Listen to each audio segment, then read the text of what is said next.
ഇന്ന് ലോക ജലദിനം. സംസ്ഥാനം കടുത്ത ചൂടിനെ നേരിടുന്ന സാഹചര്യത്തിലാണ് ഓരോ ജലദിനവും കടന്നുവരുന്നത്.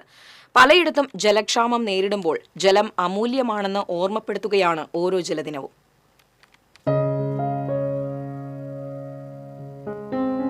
മാർച്ച് 22-നാണ് ലോക ജലദിനം ആചരിക്കുന്നത്.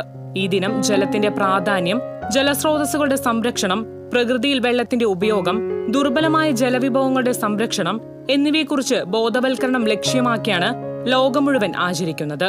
ലോക ജലദിനം എന്ന ആശയം ആദ്യമായി ഉയർന്നുവന്നത് 1992 ബ്രസീലിലെ റിയോവിൽ ചേർന്ന UN conference on environment and ഡെവലപ്മെന്റിലാണ്. ഇതേ തുടർന്നാണ് UN ജനറൽ അസംബ്ലി 1993 മുതൽ മാർച്ച് 22-ന് ഈ ദിനം ലോക ജലദിനമായി ആചരിക്കാൻ തീരുമാനിച്ചത്. എല്ലാ കാലത്തും പറയുന്നത് അടുത്ത മഹായുദ്ധം നടക്കാൻ പോകുന്നത് ജലത്തിനു വേണ്ടിയായിരിക്കും.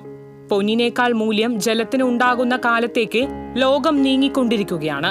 മഹാനദികളും കുടിവെള്ള സ്രോതസ്സുകളും ദിനം പ്രതി മാലിന്യ കൂമ്പാരമായി മാറിക്കൊണ്ടിരിക്കുകയാണ്. നമ്മുടെ കുളങ്ങളും കിണറുകളും രാസവസ്തുക്കളുടെ ഭാഗമായി മാറിക്കൊണ്ടിരിക്കുന്നു. ഒരേ സമയം സമാധാനവും സംഘർഷവും ഉണ്ടാക്കാൻ കഴിവുള്ള ഒരു അമൂല്യ നിധിയാണ് ജലം.